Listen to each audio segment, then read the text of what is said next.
Alors là, ça va pas bien du tout. Que des problèmes au sein du FC Barcelone. De l'autre côté, on trouvait les fuites d'eau au Camp Nou. De l'autre côté, on a un problème de défense. Et comme ça ne suffisait pas, le voisin ne tardait pas aussi à dire son dernier mot. Car on tient très bien à préciser que le Real de Madrid est aussi en train de regretter Henry. Et du coup, ce sont les gros sujets de cette vidéo. Restez scotchés car il y a beaucoup de révélations et ça va aller très très vite. Salut les gars, j'espère que vous allez bien. Moi, c'est MC Joly. Si on parle 100% football, tout ce qui est de l'actualité. Si vous êtes nouveau à la page, n'hésitez pas à vous abonner, de partager au maximum car c'est ça qui fait le référencement. Comme je tiens toujours à dire, c'est gratuit. Tu likes, tu partages et tu t'abonnes. Je suis sûr qu'il y a quelqu'un de ton entourage qui peut aimer ce que je fais. Donc du coup, n'hésite pas à le partager. Et sans toutefois tarder, on va commencer avec le meilleur club au monde qu'on appelle très bien le FC Barcelone. Oui, j'ai pas besoin de le repréciser. Le meilleur club au monde, malgré qu'on a nos problèmes. Alors, on va voir encore ce qui se passe là-bas de plus en plus. On continue, famille. Alors, c'est gâté au sein du FC Barcelone, les gars. Je tiens très bien à préciser que rien ne va au Camp Nou. Le dernier match qu'on a eu à jouer, je vous assure, les supporters étaient mal à l'aise. Et non seulement ça, les reporters se faisaient aussi avoir des gouttes d'eau directement centrées sur la tête. Et alors, je me pose des questions à savoir, mais qu'est-ce qui ne va pas? Mais alors, on a une réponse à ça. Qu'est-ce qu'on a ici, famille?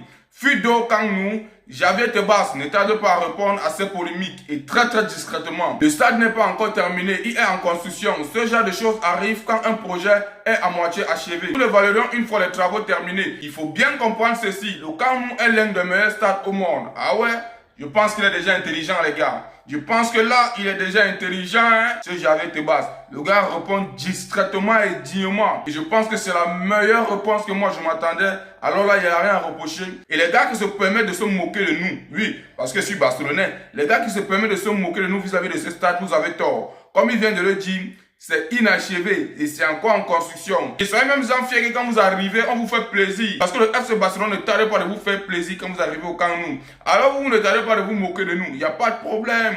Ce qui est sûr, on va évaluer ça comme il a dit dès que les travaux seront achevés. Donc du coup, restez très très bien concentrés. Le Camp Nou est encore en construction. Donc ça ne sert à rien de se moquer de nous. Alors vu les problèmes qui se passent vraiment au sein du FC Barcelone, car nous connaissons tous ce qui se passe. On a un problème de défense et on a un problème de milieu de terrain. On pense que l'absence de Pedri est vraiment en train de faire effet. Car pour moi, même si on a un Fermin Lopez, on a un Gonzalo, ça ne me rassure pas plus quand il y a Pedri. Alors Flick n'a pas tardé de sortir des radars et de venir en conférence de presse pour le prochain match qui s'annonce demain. Et qu'est-ce qu'il dit ici, famille? Restez concentrés. On pose la question à Flick, quelle est sa philosophie de football? Il répond en disant, jouer à notre meilleur niveau et gagner, c'est notre philosophie. Comme vous le savez, jamais d'excuses, jamais. Et nous regardons vers l'avenir. Nous avons confiance en notre style, en notre façon de jouer du football. Et c'est ce que je veux voir. Tu te trompes, Flick.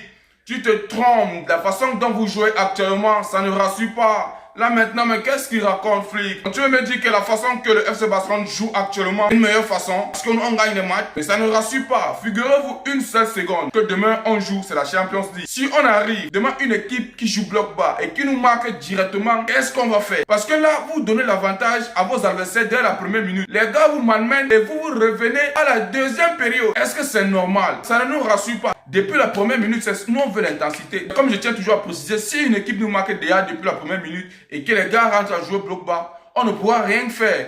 Parce qu'ils savent déjà que nous on vient avec l'intensité à la deuxième période. Donc à un certain moment, revenons à la raison et jouons vraiment fort depuis les premières minutes. C'est ce qui est bon, les gars. Et revenons encore aux défense. Et à propos de Concelao, il n'est pas défenseur. Concelao est ailier. Arrête de mettre ce monsieur défenseur parce qu'il fout de bordel. Et en termes de milieu de terrain, il faut toujours mettre Fermin Lopez titulaire.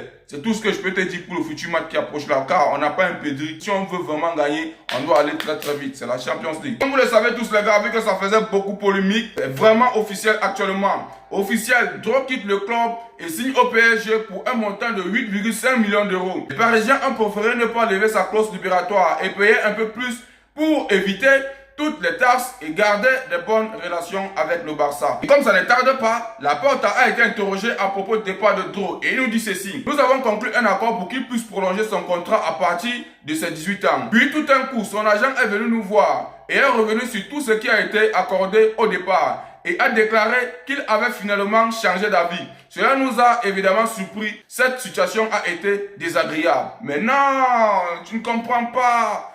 Laporta, tu comprends pas, mais tu comprends pas, tu comprends tard. Comment on peut faire pour que Laporta puisse comprendre? Il faut savoir que maintenant, Drogba ne se concentre plus en termes de football. Drogba regarde maintenant la thune. C'est le problème de Dro actuellement. C'est l'entourage de Dro qui pousse Dro à réfléchir ainsi. Parce que même Dro, intérieurement, lui, il aime le Barça. Mais comme on dit, il faut le pognon. Et à 18 ans, on voit derrière Yamal rapporter beaucoup de pognon. C'est là où on décide maintenant de dire à Dro de quitter le Barça pour aller au PSG. C'est un peu l'histoire de Neymar. Le papa de Neymar qui demande à Neymar de quitter le Barcelone pour aller au PSG pour se faire un peu de... Donc c'est ce qui s'est passé avec Dro. Dans la Porta, tu n'as pas compris. Même si tu faisais quoi, Dro ne pouvait pas rester. Même s'il a l'amour du club, il cherche le blé. Et à une certaine sorte, moi je pense qu'il est ingrat. Non seulement il est ingrat, le gars a profité de nous. Il a profité de nos compétences pour aller maintenant se faire de la thune dans un autre club. Alors qu'il pouvait être patient chez nous. À 18 ans, c'est tout ce que moi je condamne sur lui et son entourage. Il a profité de nous. Bref, comme on dit, il faut être fair play. Malgré tout, il faut toujours commettre les bons actes. On promet le meilleur pour lui. J'espère vraiment qu'il va aller de l'avant là-bas au PSG. Alors sans toutefois tarder, il fallait que ça soit officiel. Qu'est-ce qu'on a ici, famille?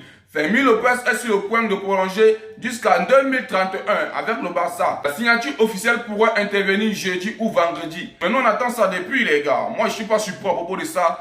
Fermin Lopez est vraiment une pépite et on tient très bien à préciser à propos de son palmarès. Il a 20 matchs, il a 10 buts et il a 10 passes décisives. Donc, c'est largement assez. Il est un joueur clé à propos du FC Barcelone tous ces derniers instants. Et plus pire encore, vu qu'on a un Pedri qui est absent pendant un mois, c'est la seule personne qu'on peut faire confiance actuellement en termes de milieu de terrain. Oui, c'est la seule personne. Donc, du coup, il doit être prolongé et on espère vraiment que jusqu'en 2031, il va montrer de quoi il est capable. Alors, ça fait un débat extraordinaire sur l'étape à propos des compétences de Lamine Yamal. Sans doute pas oublier Rafinha. Pour moi, je pense que c'est le Joe qui fait vraiment rêver le FC Barcelone. Sans doute pas oublier que le dernier match, le Barça a écrasé Oviedo, 3-0. Alors, on tient très bien à préciser encore que Yamal en 28 matchs, il a 11 buts et 14 passes décisives. Sans doute pas oublier Rafinha qui a 22 matchs, 12 buts et 5 passes décisives. Le Joe vraiment de cette saison qui fait rêver le FC Barcelone sur tout son plan, les gars. Sans doute pas oublier aussi Lamine Yamal qui est dans toutes ses performances clés. Est-ce que vous avez vu le retour de volée qu'il a fait, les gars? Je me pose encore la question, est-ce qu'il va s'arrêter un jour, notre jeune pépite? Il est extrêmement brillant, il est fort. Les gars, il n'y a rien à dire. Ce petit, il mérite son succès parce qu'il a travaillé jusqu'à là. Et quand on dit, quand un talent est inné, nul ne peut l'enlever, les gars. Alors, c'était tout à propos du FC Barcelone, les gars. Revenons maintenant du côté des voisins. Vous connaissez très bien que ça marche mari et femme. On ne va pas parler du Barça sans qu'on ne parle du Real. Vous savez que ça marche ensemble. Et je peux vous rassurer, il y a des news là-bas. Je ne sais pas si ça va vous faire pavaner ou bien ça va vous faire bouger. Mais restez concentrés, les gars. Qu'est-ce qu'on a ici, famille? Un accord entre Vinicius Junior et le Real de Madrid pour sa prolongation serait actuellement très compliqué. On est très loin aujourd'hui. L'offre du Real de Madrid n'est pas suffisante pour lui et le club le sait. Alors là, ça devient très compliqué. Quand on tient très bien à préciser qu'en Arabie Saoudite, Vinicius est extrêmement sollicité sur un salaire qui est extraordinaire. Vraiment, c'est grandiose. Mais je me pose la question, est-ce que Vinicius va quitter le championnat européen pour aller rejoindre l'Arabie Saoudite parce qu'il a encore des performances à prouver? Et alors à ce niveau-là, vu qu'il a l'amour du Real de Madrid, j'espère qu'ils vont vraiment s'entendre. Parce que jusqu'à présent, les gars n'ont pas encore prolongé. Et il reste seulement un an. Et c'est peu, les gars. C'est peu pour un contrat, je tiens à préciser. Parce que tout peut chambouler, tout peut changer en un seul clic. Alors les gars, je pense que pour que vous puissiez garder Vinicius, vu qu'il a déjà des bonnes relations avec Arbeloa et que maintenant il est dans son prime, vu qu'il s'est relevé et qu'il se sent aimé maintenant vis-à-vis de son public, je pense que la meilleure façon maintenant de faire, c'est que donnez Vinicius ce qu'il veut si vous voulez encore rapporter des trophées. Vous allez me dire peut-être que oui, il y a Mbappé, il n'y a pas de problème. Mais il n'y a pas de Mbappé sans Vinicius. On doit se dire la vérité. Si Mbappé marque, c'est qu'il y a Vinicius. Et les gars se comprennent. Je ne sais pas si vous essayez de me comprendre à un certain moment. Prolonger le contrat de Vinicius et donner l'argent qu'il veut, les gars. On continue, famille, ou bien? Alors, Arbeloa ne tarde pas d'être aimé par tous ces joueurs, les gars. Je me pose la question, est-ce que c'est une méthode pour lui? Et je pense que si c'est oui, il est sur une bonne lancée. Qu'est-ce qu'on dit ici, famille? Comme Mastantuno, c'est lui qui parle d'Arbeloa. Arbeloa et tout son taf me donnent énormément de confiance. Essentiel pour un joueur. Il me fait confiance et me le montre. C'est peut-être pour cela que je joue avec plus de liberté. Je suis totalement reconnaissant ainsi qu'à son staff. Xavier Alonso, son staff aussi, car ils m'ont fait confiance pour être là. Arbeloa est vraiment génial et il nous aide beaucoup. Je pense que nous pouvons atteindre des objectifs que nous voulons gagner. Ah ouais, c'est bien. C'est comme maintenant à dire, les gars, c'est bien quand le coach est comme un manager vis-à-vis de ses joueurs. Le coach doit avoir une méthode qui ramène ses joueurs à être aimés. Le coach a un tempérament qui ramène les joueurs à se sentir motivés. Et je pense que c'est le genre de personne que Arbeloa est. Vous voyez, quand Arbeloa, son équipe joue et que son équipe perd, Laurent remet la faute sur lui. Et quand son équipe gagne, il réconforte son équipe en disant que c'est l'équipe qui a gagné. Et là, il ne dit plus que c'est lui qui a gagné. Maintenant, il remet la confiance entre ses joueurs. Et je pense qu'à ce niveau, il est sur la même ligne droite. Parce que tous les joueurs ont déjà confiance en lui. C'est une très bonne méthode. S'il continue ainsi, il va conquérir tout le monde au Real de Madrid et il va faire de grandes choses. Sans toutefois oublier que Mastantuono, moi je tire beaucoup sur lui. Dans certains matchs, le gars ne me convainc vraiment pas. Il est un peu le genre de joueur chez nous là qu'on appelle Alonso. Aujourd'hui il est bon, demain il n'est pas bon. Alors lui c'est un joueur qui est bipolaire en fait. Et il mérite vraiment d'être soulevé pour qu'il puisse rester dans son point. Au cas contraire, on risque le perdre. Il a un bon tempérament, il est physique, il est présent, il met pressing. Donc du coup, c'est bien si Arbeloa essaie de mettre la confiance à tous ses joueurs et plus particulièrement à propos de Mastantuono. Et j'espère vraiment que c'est une bonne ligne droite et qu'ils continueront ainsi. Moi, j'observe ça et je dis que c'est bon. Et quand on regarde un peu le tempérament de Ancelotti quand il était là, c'était un peu la même chose. Et je pense que c'est là-bas que Arbeloa a pu tirer les sons. Alors, comme je venais à dire depuis le début de la vidéo, c'est gâté à Madrid, les gars. Les gars sont dans un regret extraordinaire. Qu'est-ce qu'on dit ici, famille? Madrid regrette déjà Endrick. C'est quelque chose de fou, non? Vous allez lire l'heure. On continue. Après son triplé contre Mainz qui est 5-2, Endrick suscite l'admiration en Espagne. Et la presse madridienne regrette déjà son prêt à l'OL. Ils vont voir avec les yeux famille. Xavi Alonso est critiqué pour ce départ, tandis que l'OL profite pleinement d'un talent dont l'impact médiatique rappelle celui de Mbappé à ses débuts à Ligue 1. Ce n'est pas tout, famille, parce qu'il faudrait que je vous rappelle ce que Endrick est en train de faire à l'OM. Et c'est cela qui pousse vraiment Madrid à regretter son départ ou bien son prêt. On tient très bien précisé que quand Endrick était au Real de Madrid, Endrick au Real de Madrid, 7 buts et une passe décisive en 40 matchs. Endrick à l'Olympique de Lyon, 4 buts et une passe décisive en 4 matchs. Les gars, Endrick s'annonce déjà au monde, les gars. Alors, vu que je tenais à dire qu'il a mis un triplé face à Mainz récemment, on tient à préciser ceci. 4 buts et une passe décisive en 3 matchs pour Endrick. Bon, vu qu'il est à 4 matchs, il est leader en Europa League et qualifié en 8e. 4e en Ligue 1.